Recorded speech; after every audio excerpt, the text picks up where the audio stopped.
You'll see the real me. A disaster. Secrets that I keep locked like a monster. Hey everyone, and welcome to Darkson Gaming.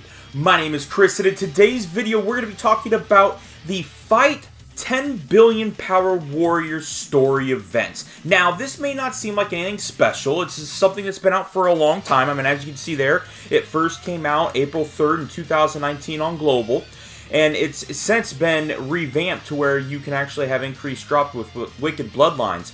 But there's actually something that's really cool about this, and the fact that you can actually get one of the actually really great best free-to-play teams in this metal cooler core that you can do here. You actually have a metal cooler that you're able to go ahead and farm up, so you could use him for the SA attack and some of the other metal coolers. Not to mention you can turn around and do some pretty cool things with this team, because you can actually get a metal cooler core that matches each of the different types, so AGL, Tech, Intelligence, Strength, and Physical.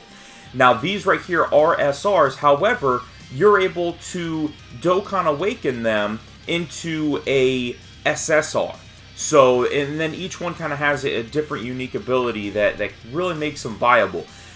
So it's nice because it's a good free-to-play team, very similar to how the Ginyu Force and Team Bardock, and I still believe that those are better teams than this one is. But the synergy with these guys is really, really good. They actually turn around and share 7 categories, and then they also have 6 links that all of them match. So you're getting a perfect link set every single time. Why is that so important? Well, that's where we turn around and take a look at Explosive Chain Battle. Very, very good to have them. I mean, if you think about it, you actually have had probably one of the best teams, or one of the best ways to actually go on the extreme side is to choose all cells or all friezas. Well, if you do this metal cooler team, you're going to be getting 7 teams and then 6 links that are all going to match up. So you're going to be getting 13 right off the bat, which is something that's very difficult. And then with the strength, you could turn around and have the 2 matchups. But there are some other units that actually turn around and go along with it. Now, we just got done with the Super Saiyan 2 Gohan on the Explosive Chain Battle. And with this, you can see that there really wasn't a whole lot to actually go through to make a selection for different types of characters. I mean, there were, but I mean, it was pretty much Piccolo on the super side, and then the space traveling Team Bojack to be able to go with. However, if you actually turn around and ran Frieza, and specifically Golden Frieza, you had a lot of really great links that you were able to turn around and do some pretty good damage on. Now, I have not had the opportunity to test this out yet, but I'm going to be testing it out on the next one that's going to be dropping, which is going to be Super Saiyan Vegeta Angel, because of this mind and body erosion. As you can see here, there's not really a whole lot to choose from when it comes to extreme advantageous characters. So, if you have these guys, yeah, that could be probably pretty good. They're all going to link up pretty well. But we're going to need to supplement them in with something. Now, yes, you could go with Golden Friezas or something in that aspect, but if we actually go ahead and take a look at this Mind and Body Erosion team, here you've got the Metal Cooler, that's the LR, so that's going to be interesting. Now, he doesn't really mesh really well with the team, but you could turn around and use this Intelligence Cooler here, and he's going to be able to mix well with that one. So you're going to have a pretty good mix on that standpoint. They're going to have actually the very similar team makeup, but when you come down here, you can actually see you're going to have all these other SSR metal coolers that are going to be on there. And I find it very interesting that this, along with some other movie boss type story events, are coming out now. I think that could have something to do with Saiyan Day, so we'll have to wait and see. But if we actually take a look here, this right here is just the AGL version of this metal cooler.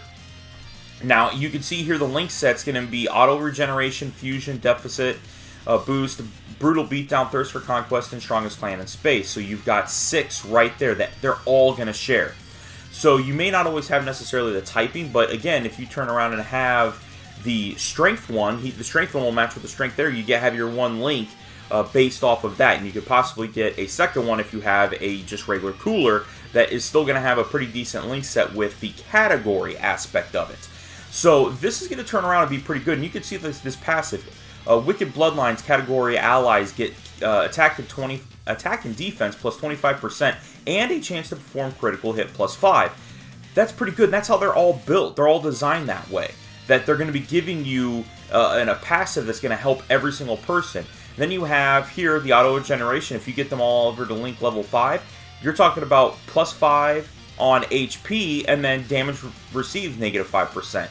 That actually adds up pretty quick because you're essentially gaining 10% HP each turn. The fusion, 10% attack to defense plus 2 key, so you're not going to have to worry about key on this team. Attack plus 20% on deficit boost. Brutal beatdowns 15%. Thirst for conquest is attack and defense plus 15%. And then strongest clan is all enemies negative 10% and gain 2 key. So right away, just off of that, on a team with a plus 6 key, and then just the key links they have there, all you need is 2 key for any single unit, and you're going to be perfectly fine. So they're going to be doing very, very well, not to mention some of the other boosts, such as this guy right here. Now, the thing that's pretty interesting about this guy here is once he's TUR'd, he only shares 3 links with him. He has all 7 categories still, but only 3 links. But in his SSR state, he shares 5 of those links. He's got all of them. The only one that changes here is this Fear and Faith. So that's going to be pretty good. I mean, these guys are going to have a pretty good synergy, and I can't wait to try them out on Explosive Chain Battle because I think it's going to make a difference. I think this is going to be something that's going to be pretty big and can really cause a lot of damage as a team in general, but then also be able to go through and do well on the Explosive Chain Battle. So I'm going to be trying it out this time. I really hope you guys jump in, do the same thing.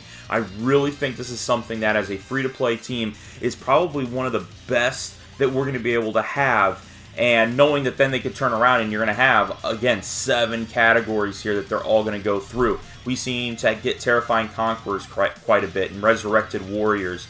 You know at some time they're going to have the Wicked Bloodline, Goku, a Revenge, a Target. I mean, these guys are going to be very, very good, I think, for a bit. Especially having 7 teams that's going to go along with them. So, just one of those things to go ahead and really think about. And then also diving down a little bit further. Really find it odd that this event has come back for global right now. It makes complete sense on the JP side because they just got these guys right here, and then you know, you're able to turn around and get all the different medals. You get everything set up for them. Again, pretty cool unit. Again, Krillin, they can turn around and be farmed up for the new SA, or I guess TUR Krillin that they've just released, the side unit. Then we also have Lord Slug here, and this Lord Slug is going to be pretty interesting.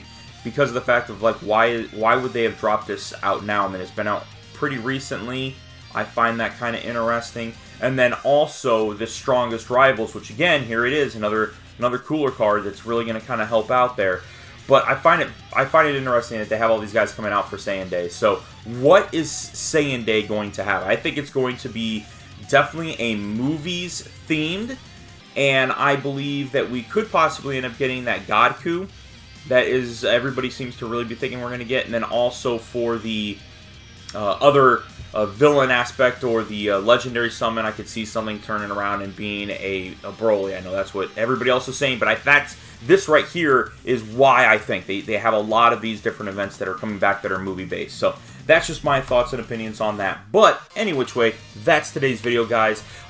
Please, if you guys haven't done so already, make sure you guys are hitting that red subscribe button, and don't forget that notification bell so that way you're notified every single time I'm uploading a new video. And also, make sure you guys give me a thumbs up if you guys liked today's video, and leave me a comment down below on what you think about this Metal Cooler team, and if you guys think this is something this is going to really work out well. But otherwise, guys, that's it. That's today's video. Thank you very much for watching, and we will talk to you guys later.